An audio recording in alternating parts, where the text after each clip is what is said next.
तो जिन चीज़ों से बचाना ज़रूरी है अपने बच्चों को, उनमें से एक समस्या का नाम है नार्सिसिज्म। अगर आप दूसरों को परेशान करके खुश होते हैं तो आप सैडिस्ट हैं। आत्म प्रशंसा को, नार्सिसिज्म को आत्महत्या माना गया है, क्योंकि उसके संस्कार ये कहते हैं कि अपनी प्रशंसा करना बहुत बुरी बात है। मैं वह हूँ जो मैं सोचता हूँ कि आप सोचते हैं कि मैं हूँ। अगर कोई कहे मैं नहीं तो कौन बे, तो क्या बोलना है, इलाज करवा लो। कभी कभी किसी को लगता है कि इस पूरे ब्रह्मांड में मेरे जैसा कोई है नहीं, सब तो मेरे हाथों हो रहा है। रास्तों से कारवां तक, इस जहां से उस जहां तक मैं ही मैं हूं, मैं ही मैं हूं, दूसरा कोई नहीं।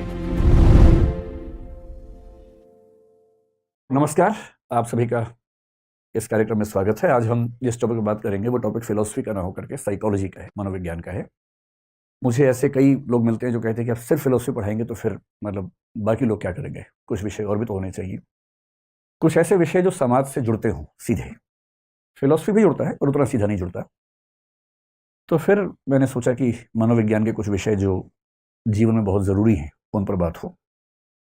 एक विषय मेरे मन में बहुत दिनों से है जिसको मैं सोचता हूं कि हम समझें, और आजकल हमारे समाज में एक शब्द खूब चलता है। वो शब्द अंग्रेजी का है, ग्रीक परंपरा से उठा हुआ शब्द है, जिसको बोलते हैं नार्सिसिज्म। आप सोचेंगे ये क्या शब्द हुआ। आप में से कई लोगों ने शायद ना सुना हो, ये शब्द पहली बार सुन रहे होंगे। आज की क्लास जितनी ज़रूरी आपके लिए है, आप लोगों की तो उम्र लगभग 22-23 से, मतलब 20-22 से लेके 30-35 के बीच में होगी। आपके लिए तो है ही ज़रूरी, लेकिन ये आपके लिए और ज़रूरी होने वाला है आज से 10 साल के बाद, जब आपके छोटे बच्चे होंगे। कुछ के तो होंगे, बाकी जो बाद में पेरेंट्स बनेंगे। बड़ा आसान लगता है पेरेंट होना, जबकि बहुत मुश्किल काम है। आपका बच्चा IIT करेगा या नहीं, MBBS करेगा या नहीं, ये बहुत छोटी बात है। कर लेगा तो अच्छी बात है, ना करे तो कोई बुरी बात नहीं है, सामान्य सी बात है। पर आपकी संतान, आपका बेटा या आपकी बेटी एक कायदे का इंसान बनेगा या नहीं, ये ज़्यादा बड़ी बात है। और कायदे का इंसान बनाना पेरेंट्स की प्राथमिक जिम्मेदारी है, जिसमें हम में से अधिकांश लोग पूरी तरह सफल नहीं होते। मैं भी शायद नहीं हो पाऊँ। मतलब मैं दावा नहीं कर रहा कि मैं तो बहुत महान हूँ और आप थोड़ा सीखें। हम सबकी वो स्थिति है, हम सबकी वो समस्या है। तो जिन चीज़ों से बचाना ज़रूरी है अपने बच्चों को, उनमें से एक समस्या का नाम है नार्सिसिज्म। नार्सिसिज्म के लिए हिंदी का एक शब्द होता है जो उसके काफ़ी नज़दीक है, उसे कह सकते हैं आत्ममुग्धता। अब शायद आपको लगेगा अच्छा अच्छा ये बात है, अब समझ में आ गई बात। आत्ममुग्ध होना होता है, छोटे बच्चों में टेंडेंसी ज़्यादा दिखती है, क्योंकि छोटे बच्चे ईगोसेंट्रिक होते हैं। ईगोसेंट्रिक का मतलब दुनिया के सेंटर में खुद को रख के जीवन को देखते हैं। एक शब्द आपने सुना होगा जिसको बोलते हैं सेल्फ कॉन्फिडेंस। और आप ये भी जानते हैं कि हर पेरेंट्स चाहते हैं कि उनके बच्चों में आत्मविश्वास होना चाहिए। ठीक भी है, आत्मविश्वास होना भी चाहिए। कई बार ये समझ नहीं आता कि आत्मविश्वास की रेखा कहाँ खत्म होती है और आत्ममुग्धता कहाँ से शुरू हो जाती है। जैसे कुछ लोग कहते हैं कि दोस्ती और प्यार के बीच की रेखा बहुत पतली होती है, पता नहीं चलता कब आप उछल के वहां पहुंच जाते हैं। ऐसी प्रतिस्पर्धा और दुश्मनी, कंपटीशन और राइवलरी के बीच की रेखा बहुत पतली होती है। ऐसे ही धर्म और सांप्रदायिकता के बीच की रेखा बहुत पतली है। आप कब तक धार्मिक थे, कब सांप्रदायिक हो गए, पता नहीं चलता है। ठीक ऐसे ही आत्मविश्वास से भरे होना और आत्ममुग्ध हो जाना, इसके बीच की रेखा भी बहुत पतली है, पर रेखा है। उस रेखा को समझना, उसको पहचानना बहुत जरूरी है। मोटे तौर पर आत्मविश्वास एक बहुत अच्छी क्वालिटी है, पॉजिटिव क्वालिटी है, होनी चाहिए। और नार्सिसिज्म यानी आत्ममुग्धता एक ऐसी स्थिति है जो कि न केवल उस व्यक्ति के लिए समस्या है जिसको है, बल्कि उसके आसपास के समाज के लिए भी एक समस्या बन जाती है। टॉक्सिक समाज बनता है, विष भरा समाज बनता है। तो समझेंगे, बहुत प्यार से समझेंगे, मोहब्बत से समझेंगे, एग्जाम्पल से समझेंगे, फिल्मी गीतों से समझेंगे कि ये क्या है, और फिर चेक करेंगे कि हमारे अंदर है कि नहीं है। मतलब मनोविज्ञान पढ़ते हुए एक सामान्य टेम्परामेंट क्या होता है कि मैं तो ठीक हूँ, बाकियों के अंदर है इस प्रॉब्लम। और मजे की बात है, बाद में समझ में आता है कि नहीं, मैं भी ठीक नहीं हूँ, मेरे अंदर भी है। तो शब्द को लेकर तनाव मत लीजिएगा, ये शब्द कहाँ से आया, मैं भी आपको इसकी पूरी कहानी समझाऊंगा, फिर आप समझ जाएंगे कि इतना मुश्किल शब्द क्यों बनाया गया। इसके पीछे कहानी है, रोचक कहानी है। उसमें आने से पहले पिछले 30-40 साल में दुनिया भर में, विशेष रूप से पश्चिम में, देखा गया है कि नार्सिसिज्म यानी आत्ममुग्धता की टेंडेंसी बहुत बढ़ी है। ऐसे सर्वे हुए, और मैं हवाई बात करने से बचता हूं, मैं तो जो मेडिकल साइंस के सर्वेज हैं, साइकोलॉजी की एसोसिएशन के सर्वेज हैं, उनके बेस से बात करता हूं। एक सर्वे ने बताया कि 1962 और 1990 के बीच में अंतर यह है अमेरिका में कि 1962 में 12% किशोर बच्चों में, एडोलेसेंट बच्चों में ये टेंडेंसी देखी गई थी, और ये टेंडेंसी 1990 के दशक में आते हैं तो लगभग 77 से 80% बच्चों में देखी जा रही है। 12% से 80% की बात कर रहा हूं मैं, 1-2% की बात नहीं कर रहा हूं। तो एक बड़ी समस्या तो है। भारतीय समाज में उतनी बड़ी समस्या कुछ लोग मानते कि नहीं है, लेकिन ये मानना पड़ेगा कि आज के समय में वो भी दिखना शुरू हुआ है। एग्जाम्पल से बात करते हैं, है ना, सैद्धांतिक बात क्यों करें। आत्ममुग्धता का एक लक्षण होता है व्यक्ति को ये लगने लगना कि उसके जैसा कोई नहीं, मैं इतनी सुंदर हूं, मैं क्या करूं क्या करूं। अब आप रिलेट कर पा रहे हैं? अगर आपके आसपास कोई ऐसे बोले मैं इतनी सुंदर हूं, मैं क्या करूं क्या करूं, तो उसको बोलना तुम्हें नार्सिसिस्टिक पर्सनैलिटी डिसऑर्डर है, एनपीडी है, इलाज करवा लो अपना। कोई उससे भी एग्रेसिव हो जाता है कभी कभी, उसको लगता है कि उसके बिना दुनिया चल नहीं सकती, मैं नहीं तो कौन बे। कुछ दिन पहले कोई रैपर है, मैं जानता नहीं, मैं रैप सुनता नहीं हूँ, तो किस कोई लड़की है वो मैं नहीं तो कौन बे कह रही थी। कुछ लोगों ने मेरा एक वीडियो साथ में चिपका दिया उसके मैं क्लास में हंसी मजाक में एक शेर बता रहा हूँ बच्चों को, तू नहीं कोई और सही, कोई और नहीं कोई और सही, बहुत लंबी है ज़मीं मिलेंगे लाख हंसी इस ज़माने में सनम तू अकेली तो नहीं। तो लोगों ने इस तरह चलाया कि मैं उसको जवाब, मैं तो जानता भी नहीं उसको कौन है ज़बरदस्ती लोगों ने कर दिया। पर ये दोनों ही लक्षण नार्सिसिज्म के हैं। अगर कोई कहे मैं नहीं तो कौन बे, तो क्या बोलना है, इलाज करवा लो। किस चीज़ का? नार्सिसिस्टिक पर्सनैलिटी डिसऑर्डर, एनपीडी बोलेंगे। और अगर कोई ये कहे तू नहीं कोई और सही, तो भी इलाज करवाना है, क्योंकि इस व्यक्ति को भी जरूरत से ज्यादा आत्मविश्वास अपने ऊपर हो गया है। जब इस तरह के वाक्य सुनने लगे आप, तो समझिए कि कुछ गड़बड़ है। अगर किसी को लगे कि मैं संविधान से ऊपर हूं, कानून से ऊपर हूं, सब मेरे सामने छोटे हैं, और वो कहे हम जहां खड़े होते हैं लाइन वहां से शुरू होती है, कालिया फिल्म में अमिताभ बच्चन जेल में कह रहा है, तो उसको क्या कहना है, तुम्हारी लाइन अलग है, वो मनोविज्ञान के रोगियों की लाइन है, वहां तुमसे लाइन शुरू होगी क्योंकि तुम्हारा इलाज होना है। ये तीसरा लक्षण है। कभी कभी किसी को लगता है कि इस पूरे ब्रह्मांड में मेरे जैसा कोई है नहीं, सब तो मेरे हाथों हो रहा है, मुझसे बड़ा कौन है। सेक्रेड गेम सीरीज में नवाजुद्दीन सिद्दीकी का एक डायलॉग आता है, कभी कभी तो लगता है कि अपनिच भगवान है, अपनिच भगवान है। और रोचक बात है कि नार्सिसिज्म के डिसऑर्डर को कुछ लोगों ने एक नाम दिया है, गॉड कॉम्प्लेक्स। जब किसी को लगने लगे कि वो भगवान है या भगवान जैसा है, भगवान के बाद नंबर 2 पे आता है, तो समझ लो कि सीवियर प्रॉब्लम में है, गंभीर किस्म का नार्सिसिज्म उसको है। तो कभी अगर आपको भी लगता हो कि अपनिच भगवान है, तो इसका मतलब सीरियस बीमारी है, हल्के फुल्के नहीं, सीरियस है। आप लोग तो छोटे हैं, जब आप पैदा हुए थे उसके आसपास एक फिल्म आई थी हिंदी में, राम तेरी गंगा मैली, शायद नाम सुना होगा। उसमें नायक नायिका को संबोधित करके गीत गा रहा है, और नार्सिसिज्म का इतना बड़ा लक्षण मैंने कभी नहीं देखा। वो क्या कह रहा है, मुझको देखोगे जहां तक, मुझको पाओगे वहां तक, रास्तों से कारवां तक, इस जहां से उस जहां तक, मैं ही मैं हूं, मैं ही मैं हूं, दूसरा कोई नहीं। यदि आपकी जिंदगी में ऐसा प्रेमी प्रेमिका आ जाए, तो सीधे लेके जाना है साइकेट्रिस्ट के पास। आपकी जिम्मेदारी बनती है, सच्चा प्रेम करते हैं तो उसका इलाज करवाइए, क्योंकि यदि आपने उसका इलाज नहीं करवाया तो वो आपका इलाज कर देगा। और जो नार्सिसिस्ट किस्म के दोस्त होते हैं, नार्सिसिस्ट किस्म के प्रेमी प्रेमिका होते हैं, पति पत्नी होते हैं, उनका लक्षण ये है, वो शुरुआत करते हैं लव बॉम्बिंग से। लव बॉम्बिंग मनोविज्ञान का एक कंसेप्ट है, लव बॉम्बिंग। प्यार की बमबारी कर देंगे आपके ऊपर, इतना ज्यादा मैसेज करेंगे, miss you, love you, like you, ये वो, 24 घंटे में कम से कम 500 मैसेज करते रहेंगे। और आप सोचेंगे कि इतना प्रेम करने वाला मनुष्य मुझे मिला है, ऐसा तो दुनिया में किसी को नहीं मिला। ये पहला फेज है, ये स्थायी नहीं है, ये सिर्फ पहला फेज है। वो दरअसल सिर्फ अपने आप से प्यार करता है, और इस समय आपको प्यार करने की वजह से वो अपने आप से प्यार कर पा रहा है। आप केवल एक टूल हैं जिसको हासिल करके उसको खुद से प्यार करने की वजह मिल गई है। और ऐसे व्यक्ति को जो अगला स्तर आता है उसको गैस लाइटिंग बोलते हैं मनोविज्ञान में। गैस लाइटिंग शब्द आपने सुना या नहीं सुना पता नहीं। गैस लाइटिंग एक टर्म है, इसका मतलब ये होता है दूसरों को इतना छोटा करके साबित कर देना, इतना आरोप लगाना कि वो बेचारा अपनी सहजताओं को भी पाप समझने लगे, अपनी कमजोरी समझने लगे। जैसे सुबह मान लीजिए उठने की बात है, सबका मन करता है आराम से उठने का, ये लाट साहब तो 8 बजे उठेंगे। अगर पत्नी एक दिन थोड़ा सा लेट उठ गई तो उसको इतना सुना देगा, तुम कैसी औरत हो, कोई शर्म नहीं तुम्हारे अंदर, तो तुम 8 बजे उठ रही हो, खुद रोज 8 बजे उठता है, 8 बजे उठ रही हो, नरक जाओगी तुम तो, मेरी माँ को देखो 4 बजे उठती है सुबह। इतना सुना देगा, इतना सुना देगा कि उस बेचारी को सुबह 8 बजे उठना इतनी गिल्ट फीलिंग हो जाएगी कि वो धीरे धीरे खुद को धिक्कारते धिक्कारते खत्म हो जाएगी। ये इसका उल्टा भी हो सकता है, कोई महिला किसी पुरुष को करे, ये भी हो सकता है।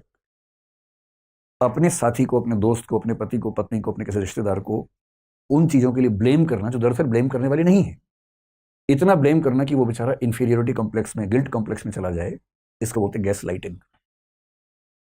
तो यदि कोई प्यार की बमबारी कर रहा हो तो खतरा है कि अगला स्तर ये आने वाला है, फिर वो आपको हर चीज़ के लिए जिम्मेदार साबित करेगा, आपका आत्मसम्मान छीन लेगा, सेल्फ रिस्पेक्ट, सेल्फ एस्टीम खत्म कर देगा। ये मोटा मोटा लक्षण जो है, ये लक्षण अगर किसी व्यक्ति में आपको सारे एक साथ दिख जाएं तो उसको हम कहेंगे कि वो नार्सिसिस्टिक व्यक्ति है या नार्सिसिस्ट है। आपके मन में एक सवाल ये आ रहा होगा कि इतना मुश्किल नाम क्यों रखा इसका? इसके पीछे एक कहानी है, और उस कहानी का जो केंद्रीय चरित्र है उसका नाम है नार्सिसस, और नार्सिसस के नाम से इसका नाम पड़ गया नार्सिसिज्म। दरअसल कहानी दो कैरेक्टर्स की है, एक नार्सिसिस है और एक ईको है, या एको है जो भी आप बोलते हैं उसको। देखिए, दुनिया के सभी धर्मों में जो शुरुआती कथाएं हैं, कहानियां हैं ना, बहुत रोचक कहानियां हैं। उन कहानियों का एक पर्पस क्या होता है कि नैतिक विचार सिखाने के लिए कहानी का इस्तेमाल करें। जब आप छोटे थे, आपको याद होगा, आपके पेरेंट्स आपको कहानियां सुनाते होंगे। आपकी पीढ़ी तो नहीं सुना पा रही है, जब आप पेरेंट्स बनेंगे तो कहानियां शायद नहीं सुना पाएंगे, क्योंकि बच्चा सुनना भी नहीं चाहिए, वो कहेगा आप चुप रहो, मैं टीवी में देख लूंगा, डोरेमोन आ रहा है मैं उसी कहानी सुन लूंगा, और शिनचैन आ रहा है मुझे उसमें ज़्यादा रुचि है, आपकी कहानी में कम रुचि है। लेकिन आज से एक दो पीढ़ी पहले तक सारे बच्चे कहानियां सुन सुन के बड़े हुए हैं, और पेरेंट्स की कोशिश क्या होती थी, कहानियों के माध्यम से बच्चों को नैतिक मूल्य सिखा दें। ये दुनिया के हर समाज में होता था। और बच्चे कई मुश्किल सवाल पूछ लेते हैं, उनका जवाब देने के लिए भी कल्पनाएं कर लेते हैं। जैसे मैं सोचता हूं कि ग्रीक समाज में किसी बच्चे ने पूछा होगा कि जैसे आप कहीं जंगल में जाके जोर से आवाज दें तो आवाज बार बार रिपीट होती है, बाद में एक होती है, तो बच्चे पूछते हैं कि ये आवाज कहां से आ रही है। अब उस समय फिजिक्स इतनी विकसित नहीं थी कि फिजिक्स के बेस पे इसका आंसर आप दे सकें, तो फिर लोग कल्पनाएं कर लेते हैं। उन्होंने कल्पना कर ली कि ये जो आवाज है, इस आवाज के पीछे कहानी है बेटा, और वो जो कहानी है वो कहानी ये कहानी है। तो क्या कहानी सुन लीजिए, फिर आपको पूरा अंदाजा हो जाएगा कि ये शब्द कहां से पैदा हो रहा है। एक बहुत प्रसिद्ध लेखक हुए हैं रोमन लिटरेचर में, ओविड नाम के, उनका एक महाकाव्य आपने नाम सुना होगा, मेटामॉर्फोसिस उसका महाकाव्य का नाम है, जो सीजर ऑगस्टस के समय में लिखा गया था, यानी कि ईस्वी पूर्व 27 से ईसा पश्चात 14 के बीच में कभी लिखा गया था, मतलब ईसा मसीह के दौर में लिखा गया था लगभग। उसमें जो भाग 3 है उसमें कहानी आती है, ये वाली कहानी। क्या कहानी है? ग्रीक कहानी है, ग्रीस की, यूनान की कहानी है। ये एक लड़का था नार्सिसस, और एक कौन था, तो एक देवता है, नदियों के देवता ग्रीस में, जैसे हमारे होता है ना कि वर्षा के देवता, सूर्य देवता, चंद्र देवता, वहां भी खूब देवता माने जाते थे उस समय में। तो जो नदियों के देवता थे, सिफिसस बोलते थे उनको, और साथ में एक अप्सरा थी। अप्सरा शब्द यहां भी खूब चलता है ना, हमारे यहाँ मेनका को अप्सरा माना गया। और कौन अप्सरा है? उर्वशी है, रंभा है ना। अप्सराओं की कहानी यहाँ भी है, वहां भी होती है अप्सरा की कहानी। निम्फ बोलते हैं, NYMPH, निम्फ का मतलब होता है अप्सरा ग्रीक लिटरेचर में। तो एक अप्सरा थी वहां जिसका नाम था लिरियोपे। तो लिरियोपे नाम की अप्सरा और सिफिसस नाम के नदी देवता का जो पुत्र था उसका नाम था नार्सिसस। में एन लिख देता हूं। अब अप्सरा का बेटा है, देवता का बेटा, तो स्मार्ट, सुंदर तो होगा ही होगा, बहुत ही सुंदर था। हमें अक्सर गलतफहमी ये होती है कि अपनी सुंदरता की वजह हम है, जबकि हम होते नहीं उसकी वजह, तुक्के से मिली होती है वो, तो है ना। तो इस बेचारे को ये नहीं पता था जो आपको पता है कि तुक्का है। इतना सुंदर था कि इस पे वो गाना सूट करता है, मैं इतना सुंदर हूं, मैं क्या करूं, सच में सूट करता है। इतना सुंदर था कि जो इसको देखता था पागल हो जाता था, इतना सुंदर। पर जितना सुंदर था उतना घमंडी भी था, घोर अहंकारी। अब कई लड़कियां इसको प्रपोज करती थी। भाई, अगर कोई आपको प्रपोज करे, मान लीजिए, और आप नहीं पसंद करते हैं, तो कायदे से, विनम्रता से, डिसेंसी के साथ मना कर सकते हैं। सबसे अच्छा तरीका आप ये कहें कि मैं माफ़ी चाहता हूं, मैं पहले से कहीं जबान दे चुका हूं, वायदा कर चुका हूं, बेशक ना दियो, कम से कम उसका अपमान तो नहीं होगा, सम्मान के साथ मना कर दीजिए। पर कुछ लोगों से मजा नहीं आता, उनको मजा आता है नीचा दिखाने में। कोई आपके पास आके बोले कि आप मुझे अच्छे लगते हैं, आप बोले तू शीशा देखा कभी? अरे भाई, अपनी औकात में रह के सबने देखा कर, अजीब हाल है, भिखारी कहीं का। तो अब ये क्या तरीका वो मना करने का? अरे मना ही करना है तो कायदे से मना कीजिए ना। आपका जीवन आपकी संपत्ति है, समझ में आ गया। आप अपनी पसंद का व्यक्ति चुनेंगे, समझ में आता है। पर आप किसी का भी अपमान करते चलेंगे, ये तो सही बात नहीं है। इस घमंडी लड़के को इस बात का एहसास नहीं था, खूब अपमान करता था। किसी लड़की ने आके बोला, उसको इतना नीचा दिखाता था कि तू अपना मुंह देख, कैसी है तू, ये है वो है। पर लड़कियां बेचारी उसके बाद जीना भूल जाती थी कि इतना अपमान कर दिया है, विष का घूंट पीती थी। अच्छा, एक कहानी पढ़ के लगता है कि उस समय के ग्रीक समाज में शायद होमोसेक्सुअल रिलेशनशिप्स को लेकर भी बहुत तनाव नहीं था, क्योंकि कहानी में ये भी आता है कि एक लड़का भी इस पे दीवाना हो गया था। वो लड़का बोला कि तलवार, मतलब वो आया उसके पास कि मैं आपके लिए जान दे सकता हूँ, मैं कुछ भी कर सकता हूँ, मैं चाहता हूँ आपके साथ जीना। तो उसने कहा जान दे सकता तो जान दे दे। वो अवाक रह गया, तो उसने तलवार निकाल के दी कि ले जान दे दे भाई, तुम्हें शौक है तो। उसने सच में अपनी गर्दन काट दी और मरने से पहले भगवान से प्रार्थना की कि इस आदमी को सबक सिखाना कि जितना नीचा दिखाता है सब लोगों को। पर इसको एहसास था नहीं इस बात का।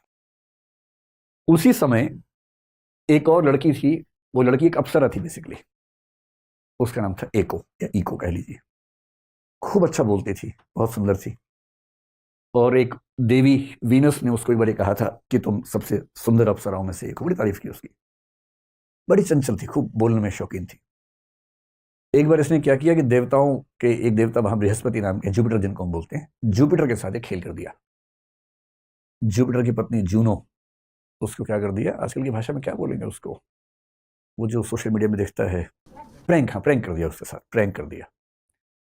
तो जूनो को गलत फहमी पैदा कर दी कि उसका पति बाजार गया हुआ, जबकि वो गया नहीं हुआ था। और जूनो गुस्से वाली थी, चिढ़ गई कि तू मेरे साथ प्रैंक करेगी, मैं तुझे श्राप देती हूँ। तो श्राप यहाँ नहीं होता, वहां भी होता था श्राप, हर जगह होता है। मैं तुझे श्राप देती हूँ। श्राप कहते, दो श्राप दे दिए। पहला, तू अपनी ओर से कोई भी वाक्य बोल ही नहीं पाएगी। और दूसरा, अगर किसी और ने कोई वाक्य बोला होगा तो तू केवल उस वाक्य के अंतिम कुछ शब्दों को ही दोहरा पाएगी। इको ऐसे ही होती है ना, तो पूरा इको की कहानी बना दी है। अब तू अपनी ओर से कोई नया वाक्य नहीं बोल सकती, और जो वाक्य बोला गया है उसके अंत के कुछ शब्दों को दोहरा सकती है, इतना ही बोलने का अधिकार तेरे पास है। उसके बाद से बेचारी सोचिए, इतनी सुंदर योग्य युवती थी और बेचारी बोल नहीं पाती है। खैर, जिंदगी जी रही थी किसी तरह से। एक दिन नार्सिसस अपने दोस्तों के साथ शिकार खेलता हुआ जंगल में गया। और जब जंगल में गया तो बाई चांस ऐसा हुआ कि अलग हो गया, इसके दोस्त कहीं चले गए, गुम हो गया। अब ये अकेला घूम रहा जंगल में, वहीं इको घूम रही थी। उसने इसको देखा, वो भी दीवानी हो गई इसकी, मतलब पागल हो गई एकदम। इतना सुंदर था ये, वो भी अप्सरा है, कम नहीं है, ये तो अप्सरा का पुत्र है, देवता का पुत्र है। अब वो दीवानी बन बन के पीछे घूम रही है, सामने नहीं आ रही है अभी। अच्छा, इसको एहसास हो रहा है कोई है आसपास, पेड़ों की आवाज से, पत्तों की आवाज से। तो उसने कौन है, उसने क्या कहा कौन है, क्योंकि बोल नहीं सकती। इसको लगा जी पहली वो खेल रहा है मेरे साथ। फिर इसने कहा सामने आओ। उसने कहा सामने आओ। तब इसने कहा भाई इतना छुपने की क्या जरूरत है, हमें एक दूसरे से बात करनी चाहिए। तो उसका जवाब आया बात करनी चाहिए। फिर थोड़ी देर के बाद वो सामने आ गई, और वो प्रेम में ऐसी दीवानी थी कि सीधे फिल्मी अंदाज से दौड़ी उसके पास गई गले मिलने के लिए। ऐसी दीवानी हो गई थी, क्योंकि उसको लग रहा था कि बात बढ़िया चल रही है। उस उम्मीद में भाग गई, और जैसी पास आई तो उसने यूं कहा रुको, दूर हो, ठीक ठीक। फिर बोला कि इससे पहले मैं मर जाना पसंद करूंगा बजाय ये कि तुम मेरे शरीर का आनंद लो। वो बेचारी इको क्या बोली, तुम मेरे शरीर का आनंद लो। बात और बिगड़ गई इससे। और ये वाक्य जैसे उसके मुंह से निकला, उसको खुद इतनी शर्मिंदगी हुई अपने ऊपर, रोती हुई खून के आंसू रोती वहां से भागी, और इसे धिक्कार के भगा दिया। उसका स्पर्निंग बोलते हैं अंग्रेजी में, धिक्कार करके भगा दिया। ये अपनी औकात देख, अपना मुंह देख। जब वो रोती हुई गई तो उसकी सहेलियां जो थी अप्सराएं, वो चली गई एक देवी के पास। नेमेसिस नाम था उन देवी का। ग्रीक लिटरेचर में नेमेसिस का मतलब है रिवेंज की देवी, प्रतिशोध की देवी। प्रतिशोध की भी एक देवी है उनके यहाँ। इस सहेलियां गई, उनका कि देखो ये जो लड़का है ना बहुत बदतमीज है, इसने हमारी सहेली का दिल दुखाया है, पहले कितने लोगों का दिल दुखा चुका है, कितने लोग तो बेचारे जान दे चुके हैं इस चक्कर में, आप प्रतिशोध हो इससे। तो देवी ने कहा अच्छा ठीक है, इसका अकाउंट शुरू करते हैं।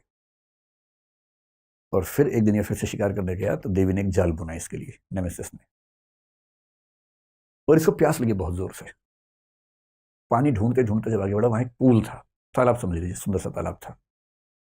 पर तालाब इस तरह से बना हुआ था कि उसमें कुछ कदम रख के, मतलब तालाब समझ लीजिए कि इस तरह का तालाब था। ये संभव नहीं था कि अब इसमें 2 कदम चले जाएं, बहुत गहरा तालाब था। तो यहां लेट के फिर पानी निकालने की स्थिति थी, ऐसे करके। तो ये पेट के बल लेटा नीचे से पानी निकालने के लिए, पीने के लिए। और जैसे ही लेटा, इसको अपनी ही परछाई देखी पानी के अंदर। वैसे जब ये पैदा हुआ था, एक साधु को बुलाया गया था। साधु से पूछा गया कि इस बच्चे का भविष्य क्या होगा। जैसे हमारे यहाँ होता था, वहां भी होता था, बच्चे का भविष्य क्या होगा। साधु ने कहा कि जब तक ये अपने आप को नहीं जानेगा तब तक इसका जीवन बहुत अच्छा रहेगा।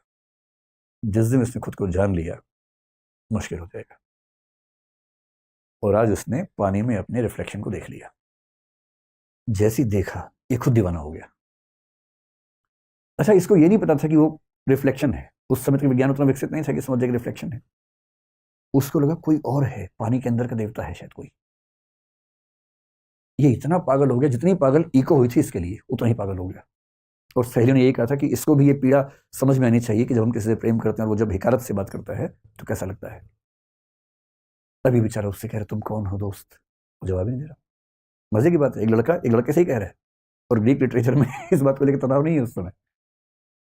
ये फिर कह रहे कि मैं तुमसे मिलना चाहता हूँ, जवाब ही नहीं दे रहा। खूब रिक्वेस्ट कर करके मर गया, जवाब ही नहीं आता था अंदर से। अब ने बोला कि अगर तूने मुझे जवाब नहीं दिया तो इस जीवन का लाभ ही क्या है। और पीछे पेड़ के पीछे खड़ी होकर सुन रही है इको। उसको खुशी हो रही है कि आज इसको समझ में आई बात। और अंत में इसने तय किया कि अगर मैं इसके साथ जीवन नहीं गुजार सकता हूं तो ये जीवन बेकार है, और उसने अपने जीवन को समाप्त कर लिया। और अंतिम वाक्य क्या बोला? अलविदा, फेयरवेल। और पीछे से इको ने क्या कहा? अलविदा। ये खत्म हो गया, आत्ममुग्धता में खत्म हो गया, अपनी ही सुंदरता को नहीं झेल पाया। इको तो अप्सरा थी, तो शाश्वत थी, मॉर्टल नहीं थी, इमॉर्टल थी। लेकिन फिर एक कहानी बढ़ाई गई कि उसका शरीर खत्म हो गया, उसकी हड्डियां बन गई पत्थरों की तरह से, लेकिन उसकी आवाज बची रही। और आज भी दुनिया में जब कोई कुछ बोलता है तो पीछे कुछ शब्द रिपीट हो तो समझ लो कि इको नाम की देवी वहां पर मौजूद है। यह है नार्सिसस नाम के बहुत सुंदर किंतु बहुत ही घमंडी आदमी की कहानी। और ये हमेशा ध्यान रखना है कि यदि आप 4 लोगों के साथ बदतमीजी से बात करते हैं तो कभी ना कभी कोई आपको भी मिलने वाला है। जीना मुश्किल कर देगा। सीखने की बात है कि किसी को पसंद करो तो ईगो की तरफ भाग के नहीं जाना उसके पास, थोड़ा सा अपना स्वाभिमान बना के रखना। और कोई पसंद ना आए तो उसको बदतमीजी के साथ, हिकारत के साथ, तिरस्कार के साथ नहीं खारिज करना है, कायदे से मना करने का भी तो तरीका हो सकता है। क्योंकि ऐसा होता है, जैसा आप सबके साथ बर्ताव करेंगे वैसा आपके साथ भी हो तो सकता ही है।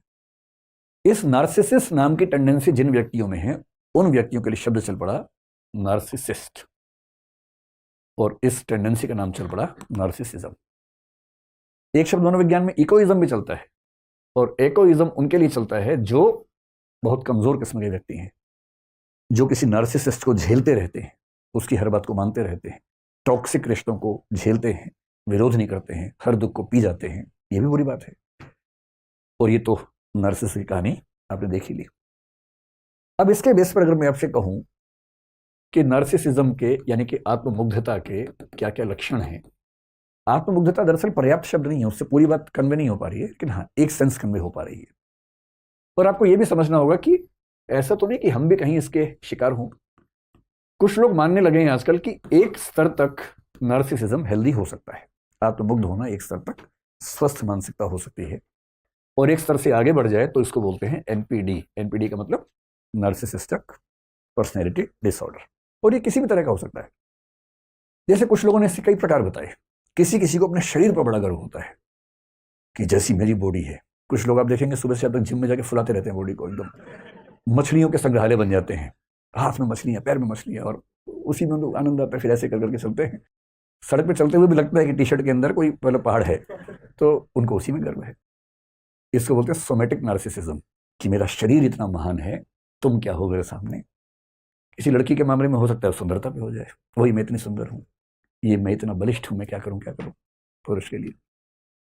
लेकिन केवल शरीर का मामला नहीं है, दिमाग के लोग भी करते हैं। उसके लिए एक शब्द चलता है सेरिब्रल या इंटेलेक्चुअल नार्सिसिज्म, कि मेरे पास जैसी बुद्धि है ना वो किसी के पास नहीं, जो बात मुझ में है वो किसी और में नहीं। जैसे पश्चिम में आप देखेंगे कई ऐसे चिंतक हुए। भारतीय दर्शन में आपको दार्शनिकों के नाम आमतौर पर नजर नहीं आएंगे, परंपराएं हैं। एक परंपरा में सैकड़ों दार्शनिक है, किसी का नाम सामने नहीं आता। पश्चिम में इंडिविजुअल्स के नाम सामने आते हैं हमेशा, क्योंकि इंडिविजुअलिज्म वहां की टेंडेंसी रही हमेशा। हीगेल इतना महान विचारक हुआ, उसके बाद कार्ल मार्क्स आ गया। जर्मनी में दोनों हुए और लगभग साथ साथ ही हुए, थोड़े से गैप के बाद। मतलब 18वीं सेंचुरी में हीगेल हुआ, उसके कुछ समय के बाद 19वीं सेंचुरी की शुरुआत में मार्क्स हो गया। मार्क्स ने हीगेल से बहुत कुछ सीखा, जिसको हम बोलते हैं डायलेक्टिकल मेथड, उसी से सीखा। बस डायलेक्टिकल मेथड को मेटेरियलिज्म के साथ एसोसिएट कर दिया, जो उसने नया काम किया। लेकिन बोला क्या कि हीगेल ठीक कह रहा था, लेकिन हीगेल सिर के बल खड़ा था, मैंने उसको सीधा कर दिया। अब ये जो है ना मैं का भाव, मैंने उसको सीधा कर दिया, अजीब किस्म का अहंकार है भाई। और मार्क्स के ही एक भक्त लेनिन के बारे में कहते हैं कि लेनिन ने मार्क्सो से केवल से पैर केवल खड़ा कर दिया। जॉर्ज लुकास ने ऐसा खुल के कहा कि मैंने उसको पैर केवल खड़ा किया मार्क्स को। ये अहंकार बौद्धिक लोगों में भी होता है, बहुत होता है। मेरा सिद्धांत, मेरा विचार, इससे महान कुछ नहीं हो सकता। यह है सेरिब्रल किस्म का या बौद्धिक किस्म का नार्सिसिज्म। एक और है जो आजकल खुद देखता है, स्पिरिचुअल नार्सिसिज्म। कुछ लोग स्पिरिचुअल की बात करते हैं बहुत ज्यादा। कोई बाबा हो सकता है, कोई किसी भी धर्म का बाबा हो सकता है, और आप उससे बात कर रहे हैं, वो आपको ज्ञान दे रहा है कि भाई आत्मा ऐसे, परमात्मा ऐसे, ये करो वो मत करो, और आपने एक सवाल पूछ लिया। अब वो इस हिकारत के भाव से आपको देखेगा, तू समझता कि अपने आप को नीच पुरुष, नीच औरत। अध्यात्म सिर्फ मुझे आता है और किसी को नहीं आता है, जो मेरे मुंह से निकलेगा वही अध्यात्म है। यदि कोई ऐसी बात करता हुआ दिखे तो वो स्पिरिचुअल नार्सिसिज्म का शिकार है। तो हर क्षेत्र के लोग ऐसे हो सकते हैं, ये किसी क्षेत्र विशेष की बात नहीं है।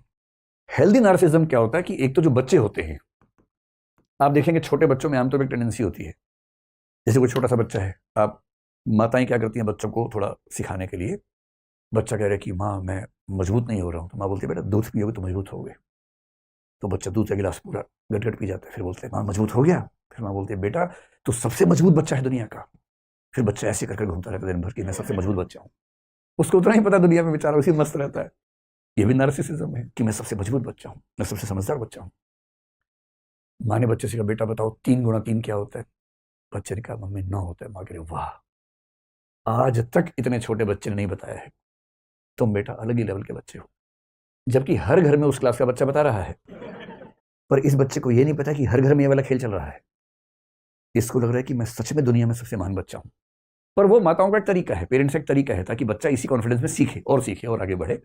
तो उसको बोलते हैं ठीक है वो हेल्दी लेवल है, उसमें कोई दिक्कत नहीं है। अगर किसी का नार्सिसिज्म किसी बड़े सोशल गुड के साथ जुड़ा हो, सोशल गुड का मतलब बड़ी भावना के साथ जुड़ा हो, मुझे अपने देश का नाम रोशन करना है और मैं उसके लिए ऐसा करूंगा, मैं इतना पढ़ूंगा, मैं इतना कर दूंगा, देश का नाम रोशन करूंगा, तो हो सकता है कि नार्सिसिज्म हो, लेकिन आप देश के साथ जोड़ रहे हो, समाज के साथ जोड़ रहे हो, तो फिर भी उसको मान लेते हैं कि हेल्दी हो सकता है। और तीसरा, अगर वो कंट्रोल में है, कंट्रोल का मतलब देखो थोड़ी बहुत तो खुशी सबको होती है, स्वाभाविक बात है। अपने आप को लेकर खुशी का भाव होना बहुत स्वाभाविक है। एक भाव है सेल्फ एस्टीम, जिसका मतलब है कि अपने व्यक्तित्व को लेकर खुशी का भाव रखना स्वाभाविक बात है।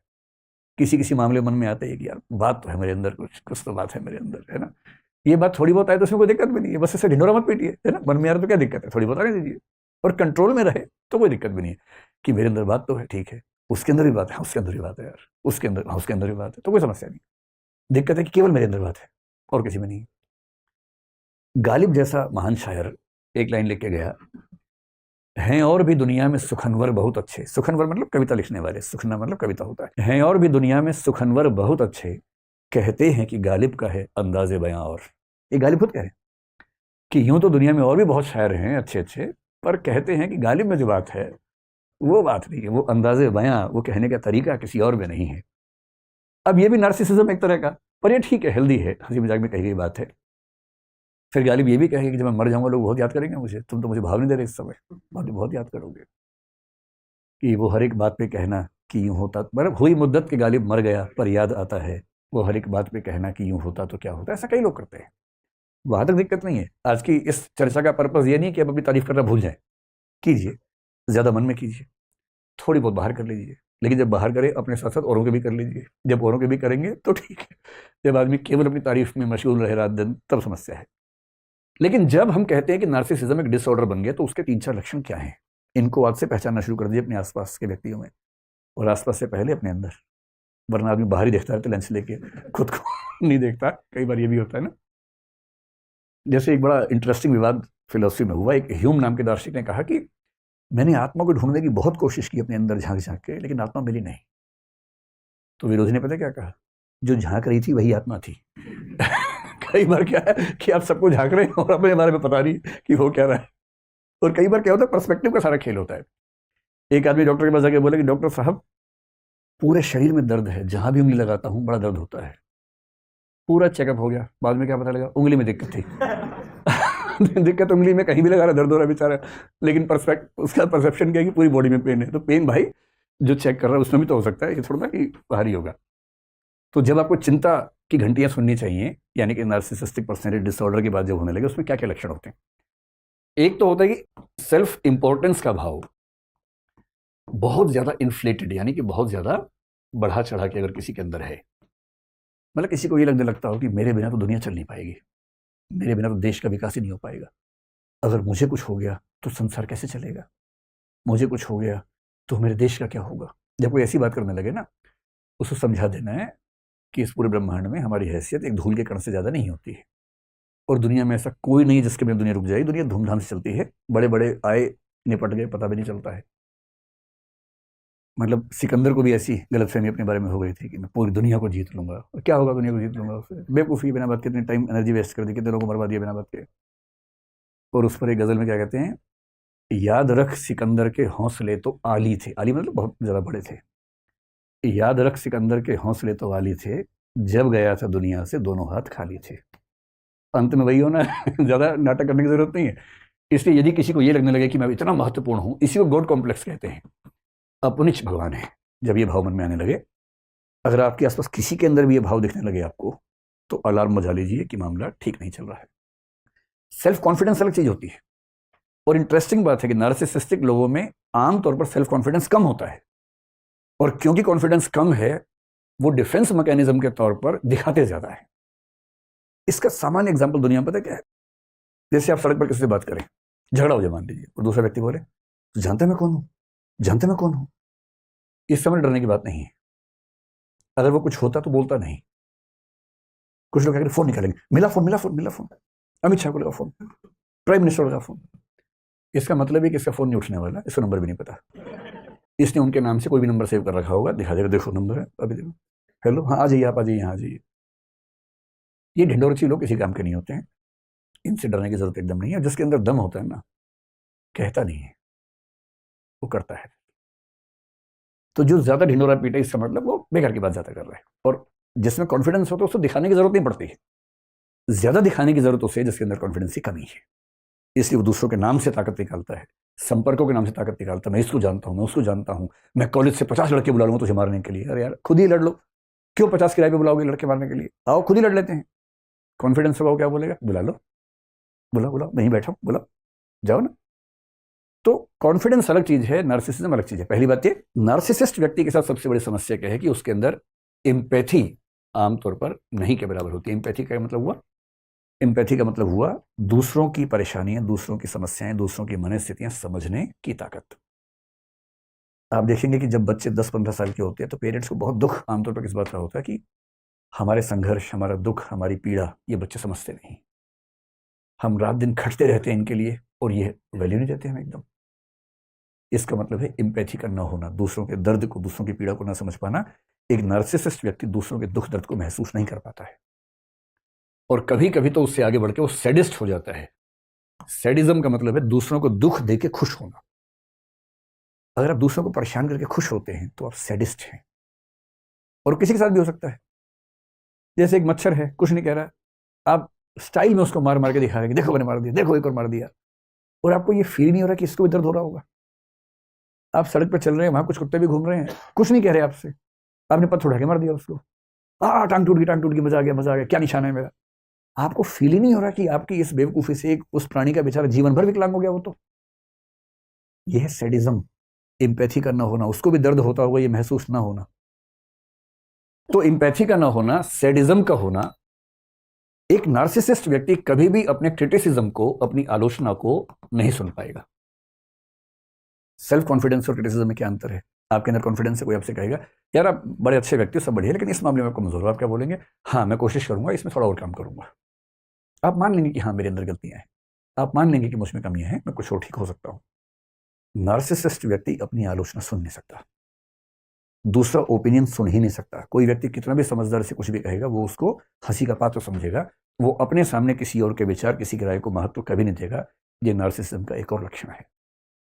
और जब आपको ये सारे लक्षण किसी के अंदर दिखने लगे, अगर कोई व्यक्ति किसी के साथ गैस लाइटिंग करता हो, गैस लाइटिंग का मतलब उसको बार बार गिल्ट फीलिंग में डाल देना कि तुम नीच हो, तुम ये हो, तुम वो हो, खराब हो, ये नार्सिसिज्म का एक लक्षण है। और इस व्यक्ति के साथ क्या होता है कि इसके साथ निभाना बड़ा मुश्किल है, जहरीले रिश्ते बनते हैं, टॉक्सिक रिश्ते बनते हैं।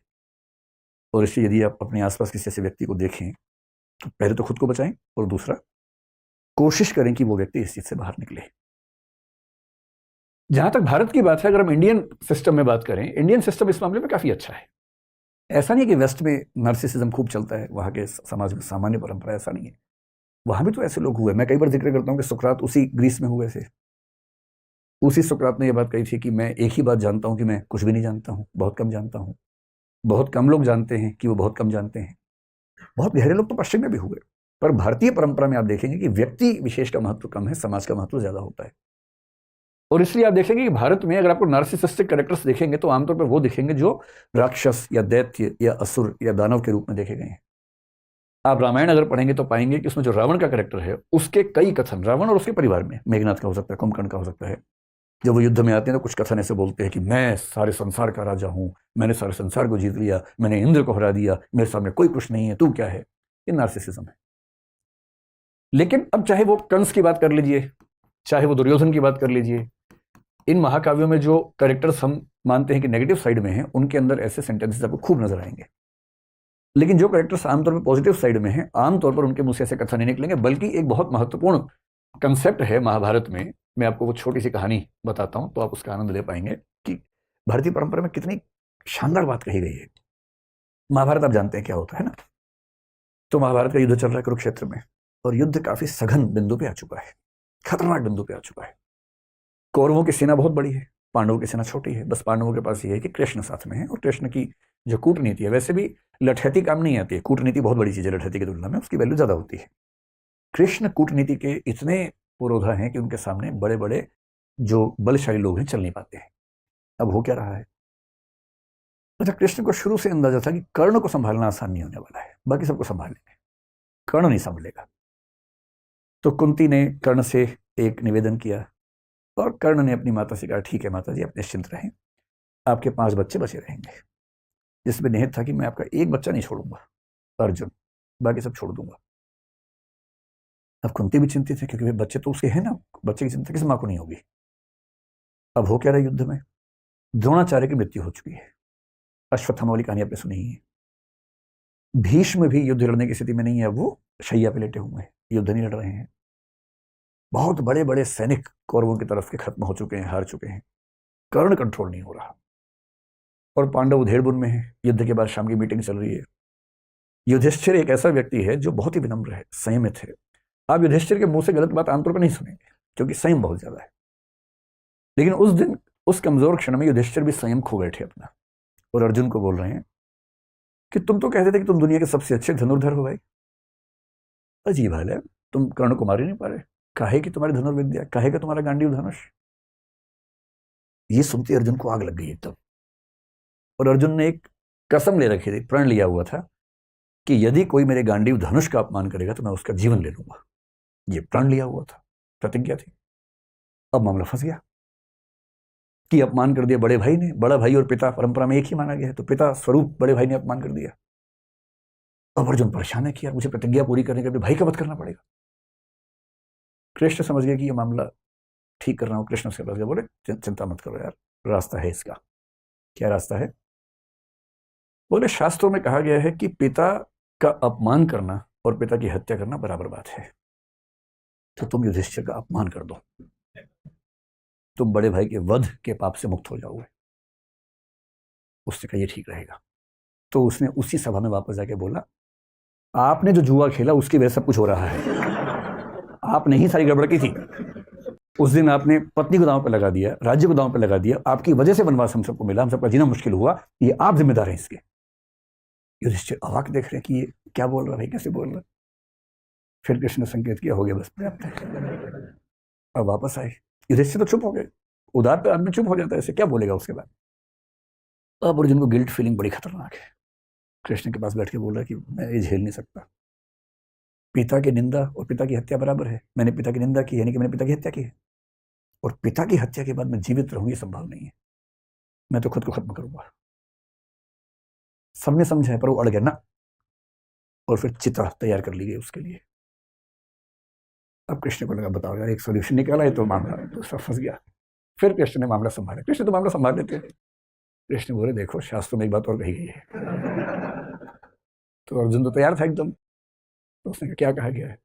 कृष्ण ने कहा आत्म प्रशंसा और आत्महत्या बराबर है। इसलिए अपनी तारीफ कर लो, आत्महत्या हो जाएगी। अब ये कहानी कितनी सही है कितनी गलत है मुझे नहीं पता, क्योंकि मैंने तो इंटरनेट से कहीं ढूंढी तो पढ़ी है पूरी कहानी। पर एक रोचक बात है, आत्म प्रशंसा को, नार्सिसिज्म को आत्महत्या माना गया है। और इसका मतलब है कि हमारी कल्चर ये सिखाती है कि कोई बच्चा अगर उसे कुछ मचाए कि मैं तो ये हूं, मैं तो वो हूं, तो ना, तुम ये वो नहीं हो, एक बहुत बड़े संसार के छोटे से हिस्से हो, उतने ही हो, उतना ही अपने आप को समझो। और इसीलिए आपको इंडियन फिलोसफी, इंडियन लिटरेचर की परंपरा में ऐसे एक से बढ़कर एक लोग दिखेंगे, बहुत योग्य थे पर बड़ा बोल नहीं बोलते थे। बड़े बड़ाई ना करें, बड़ा ना बोलें बोल, रहीमन हीरा कब कहे लाख टका मेरो मोल। जो बड़ा होता है बड़ाई नहीं करता है अपनी। रहीम कह रहे हैं हीरा कब कहता है कि मेरा मोल लाख टका है, नहीं कहता, कहना भी नहीं चाहिए, क्यों कहना चाहिए। तो रहीम की लाइन नार्सिसिज्म के खिलाफ ही तो है। तुलसीदास जैसा आदमी जो इतना महान महाकाव्य, मतलब पूरी भारतीय परंपरा में सबसे महान महाकाव्य कौन सा मानता है? रामचरितमानस। भारत के दुनिया भर मानते हैं, उतनी प्रसिद्धि किसी को नहीं मिली। वो आदमी इतनी महान रचना लिखने के बाद भी क्या लिखता है? कवित विवेक एक नहीं मोरे, सत्य कहूं लिखी कागज कोरे। यानी कविता करने का विवेक रत्ती भर मेरे अंदर नहीं है, मैं तो जो सच समझता हूं कोरे कागज पर लिख देता हूं, बस इतना ही करता हूं। कवि न हो नहीं बचन प्रवीणु, सकल कला सब विद्याहीनु। ना कवि हूं ना भाषा की प्रवीणता मेरे अंदर है, सारी विद्याओं से हीन हूं, बहुत ही छोटा व्यक्ति हूं। ये वो व्यक्ति कह रहा है जिसने दुनिया का सबसे सफल महाकाव्य लिखा है, क्योंकि उसके संस्कार ये कहते हैं कि अपनी प्रशंसा करना बहुत बुरी बात है। कबीर दास ने पूरी दुनिया में आग लगा दी, इतना अच्छा साहित्य लिखा, इतना अच्छा साहित्य लिखा। और जब किसी ने पूछा कि आप इतनी अच्छी कविताएं कैसे लिखते हैं, तो क्या कह रहे हैं? तुम जिन जानियो गीति हैं वह निज ब्रह्म विचार। तुम जिनको मेरी कविताएं बता रहे हो ना, कविता वविता कुछ नहीं है, मैं तो अपनी बात भगवान के बारे में लिखता हूँ, आप उसको बोलो कविता है। कविता कहाँ? ना मैं पढ़ा लिखा हूँ ना मैं कुछ जानता हूँ। मतलब कबीर कह रहे हैं कि मैं पढ़ा लिखा नहीं हूँ, जबकि उनका साहित्य पढ़ के लोग पीएचडी कर करके खत्म हो गए हैं, पर वो कह रहे हैं कि मैं पढ़ा लिखा नहीं। बड़प्पन की पहचान होती है अपने बारे में कुछ ना कहना, और ये बात भारतीय परंपरा में एक नहीं, दो नहीं, हजारों बार कही गई है। और इसलिए जब हम आजकल की रिसर्च देखते हैं, पश्चिम में रिसर्च हाल में हुई, एक शब्द चल पड़ा है और वो है नार्सिसिस्टिक एंड, इसको क्या बोलेंगे, एपिडेमिक। अभी तो पेंडेमिक नहीं है, कि पश्चिम का समाज इस समय नार्सिसिस्टिक एपिडेमिक से गुजर रहा है, महामारी फैल रही है। और महामारी फैलने के लक्षण क्या होते हैं, आप कभी गौर कीजिएगा।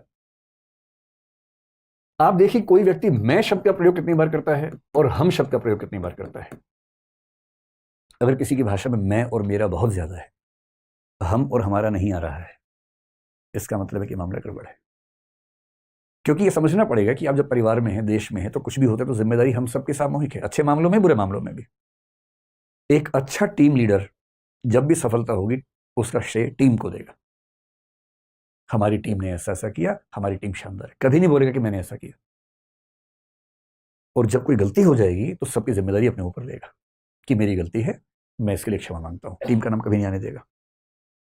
और जब कोई श्रेय लेने के नाम पे बार बार मैं, मेरा ये करे, इसका मतलब लक्षण ठीक नहीं है। और ये इस समय पश्चिम में, भारत में भी आप कह सकते हैं, इतना ज्यादा हो गया है मैं का इस्तेमाल। ऐसे गीत, ऐसे संगीत, ऐसी फिल्में जो इंडिविजुअल बेस्ड हैं, और एक शब्द आजकल चलता है इंडिविजुअल वर्शिपिंग कल्चर, व्यक्ति पूजक संस्कृति। जिस जिस देश में ये संस्कृति, इस समय दुनिया भर में संस्कृति है, दुनिया भर में ऐसे 50 लीडर्स आपको देखेंगे सेंटर में, स्टेट में, उस व्यक्ति की पूजा समाज करता है, पॉलिसीज की बात नहीं करता। अमेरिका में ट्रंप को लेकर ये बात खूब कही गई थी उस समय, पुतिन को लेकर भी कही जा रही है, बोल्सोनारो जो ब्राजील में, उनको लेकर कही जा रही है, भारत में कई लोगों को लेकर कही जाती है सेंटर में, स्टेट में, कि व्यक्ति पर ध्यान है, ध्यान पॉलिसी पे नहीं है, ध्यान नीति पर नहीं है। और ये टेंडेंसी बताती है कि इस समय चीजें पूरी दुनिया में चिंताजनक दौर से गुजर रही हैं। तो सवाल हमारा ये होना चाहिए आज की बातचीत में कि ये क्यों होता है, और यदि हम चाहते हैं कि हम और हमारी अगली पीढ़ियां इस चीज से बच सकें तो हमें किन चीजों का ध्यान रखना चाहिए। तो नार्सिसिज्म का रीजन क्या है? अगर कुछ लोग आपके आसपास ऐसे हैं तो क्यों ऐसा होता है? इसकी सबसे बड़ी वजह मानी जाती है परवरिश। परवरिश कह लीजिए, तरबियत कह लीजिए, चाइल्ड रीडिंग कह लीजिए, बच्चों का सोशलाइजेशन कह लीजिए, जो भी शब्द इसके लिए आप चुनना चाहें। सबसे बड़ी जिम्मेदारी आती है पेरेंट्स पे इसकी। आपने कभी देखा कि कई अपराधी परिवार ऐसे हैं जिनमें पीढ़ी दर पीढ़ी अपराधी होते रहते हैं? उसकी अकेली वजह यही है, और कोई वजह उस पर काम नहीं आती। क्या है परवरिश का इफेक्ट इसमें? अगर आप अपने बच्चे को जरूरत से ज्यादा दो में से एक चीज, जरूरत से ज्यादा तारीफ अगर करते हैं या जरूरत से ज्यादा उसका दमन करते हैं, सप्रेशन करते हैं, दोनों ही स्थितियों में यह खतरा है कि वो आगे चलकर नार्सिसिस्टिक पर्सनैलिटी डिसऑर्डर का शिकार हो सकता है। कैसे? कुछ पेरेंट्स बहुत तारीफ करते हैं, अरे बेटा तेरे अंदर जो बात है ना बेटा, अरे बेटा तू दुनिया से अलग है बेटा। अब वो बेटा गया किस दिन किसी को पीट के आ गया, क्योंकि बाप ने कहा था बहुत साहसी हो, साहस कहीं तो दिखाएगा ना बच्चा। अब जिस दिन बच्चा किसी दूसरे बच्चे को पीट के आ गया, देखने की बात है कि उस दिन माँ बाप ने क्या कहा। कुछ माँ बाप कहेंगे ये क्या बात हुई भाई, अजीब हालत है, चलो चल के सॉरी बोलो उसको। एक ये तेवर होता है जो कि ठीक भी है। एक होता है कि चलो कोई बात नहीं यार, ठीक है हो जाता है, इसका मतलब पीटा कभी कभी हम कुछ नहीं बोलेंगे। तीसरा क्या होता है, उसने कितने मारे, पापा 2, तूने 8, क्या बात है यार मेरा बेटा है, मजाक है। अरे अब कितने साल के बेटा, 8 साल के बेटा, 12 का हो जा तमंचा दिलवा दूंगा, 12 में तमंचा, 16 में स्टेन गन बेटा, फिर सबको मारना आराम से, जो भी ठीक ड्रेस व्रेस में ना उसको मार देना, है ना, खराब चीजों को देखना अच्छा नहीं होता, मार देना उसको। अब इस परिवार में जो बच्चा है जिसको संस्कार ये मिल रहे हैं पेरेंट्स से, क्या वो ठीक इंसान बन पाएगा? कभी नहीं बन पाएगा। फिर अपने बाप को देखता है, उसके बाप का व्यवहार उसकी माँ के साथ ऐसा है जैसे मालिक और दास का संबंध हो। उस महिला को इतनी हिम्मत नहीं कि परिवार के मसलों में एक सेंटेंस भी बोल सके। तो वो क्या सीख रहा है कि सारी शक्ति मेरे पास होनी चाहिए, और जब वो बड़ा होगा सारी पावर मेरे पास, मैं कालीन भैया बनूंगा। कालीन भैया मेरे अच्छे दोस्त हैं, मैं जानबूझकर ना बोल रहा हूँ। तो मैं कालीन भैया बनूंगा, सारी पावर मेरे पास होगी, इस पूरे इलाके में कोई सांस भी लेगा तो मुझसे पूछ के देगा, वरना गोली मार देंगे। तो जो परवरिश में यदि आपने गलत चीजों पर तारीफ करनी शुरू कर दी, बच्चे ने हिंसा की, बच्चे ने गाली दी, गाली दे क्या कौन सी, ये वाली, अरे बेटा तीनों सिखाता हूँ, नोट बनाओ, ये वाली गाली है, ये वाली है, ऐसे देते हैं, इस सीक्वेंस में देते हैं। अगर आप इस लेवल पर बच्चों को ट्रीट कर रहे हैं तो सीधी सी बात है कि बच्चे आगे चलकर आपसे आगे निकलेंगे। हर बाप चाहता है कि बच्चा आगे निकले, तो बच्चा आगे निकल जाता है। इस मामले में भी आगे निकलता है। दूसरा तरीका क्या है, अननेसेसरी रिप्रेशन या सप्रेशन अगर बच्चे का होता है, बच्चा कुछ भी करे, हाँ बेटा एग्जाम ठीक रहा, हाँ मम्मी ठीक रहा, कितने नंबर है पापा, 99% है, एक कहाँ गया, इसके लिए भेजा था स्कूल तुझे कि 100 में छोड़ के आ जाओ, और इसी पे 2 झापड़ मार दिए, आज खाना नहीं मिलेगा। अगली बार पापा 99.5% है, अच्छा क्लास में रैंक कौन सा है, सेकंड, कितने बच्चों में, 100 में, ये कौन है, ना बेटा ना, तू जिस खानदान का है ना उसमें सेकंड रैंक आज तक किसी का नहीं आया। कहना चाह रहे कि सेकंड भी आज तक किसी का नहीं आया, पर कहते हैं कि पर भाव तेवर ये रहता है कि सेकंड आज तक किसी का नहीं आया बेटा, फर्स्ट ही चाहिए बेटा, नाम डुबा दिया तूने हमारा। इतना दबाव, कोई अंकल आंटी है, चलो बेटा पोएम सुनाओ, आओ आओ पोएम सुनाओ, उससे बच्चे के मन में भाव आता है कि आग लगा दूं दुनिया में मैं, यार मैं रेडियो हूँ, जब सब लोग आए आओ पोएम सुनाओ, मछली जल की रानी है, ये कोई बात हुई। ये होता है बच्चों को एकदम साधन समझना, वस्तु समझना, ऑब्जेक्टिफाई करना। और ये बच्चा डरा हुआ है आपसे, इसलिए जी पापा जी मम्मी बोलता है, पर उसके मन में क्या था आपको अंदाजा नहीं है। विद्रोह का ज्वालामुखी भरता जा रहा है इसके अंदर, हर बात पे डांट खाता है, हर बात पे पिटता है, अच्छा काम करता है फिर भी पिटता है। और इस बच्चे को लेकर रिस्क है कि या तो कभी ये खुद को खत्म कर देगा, नहीं झेल पाएगा, और अगर झेल गया और सफल हो गया जिंदगी में तो इस रास्ते पर चला जाएगा, भीखू मात्रे बन जाएगा फिर ये कि पूरा बम्बई मेरा है। इसलिए अगर आपके आसपास कोई ऐसा दृश्य देखे जहां बच्चों की गलत हरकतों को महिमामंडित किया जा रहा हो, ग्लोरीफाई किया जा रहा हो, खतरनाक है। बच्चों को बड़ों से, दूसरे लोगों से तमीज से बात करना सिखाया जाए, ये बहुत ज़रूरी है। झुकना सिखाया जाए दूसरों के सामने, अपनी गलतियों पर शर्मिंदा होना सिखाया जाए, सॉरी बोलना सिखाया जाए, शेयर करना सिखाया जाए, और सबसे बड़ी बात फेलियर को आसानी से डाइजेस्ट करना सिखाया जाए। आप स्कूल में पहला रैंक ले आएंगे किसी तरह से, जब कॉलेज जाएंगे ना तो वहाँ 50 स्कूलों के टॉपर आए होते हैं एक साथ, उनमें से एक का फर्स्ट आएगा, 49 जाएंगे कॉम्प्लेक्स में। फिर जब आप कहीं और जाएंगे यूपीएससी वगैरह एग्जाम देंगे, वहां सारी यूनिवर्सिटी टॉपर एक साथ बैठे हुए हैं, एक करेगा टॉप और बाकी सब कुंठाओं में चले जाएंगे।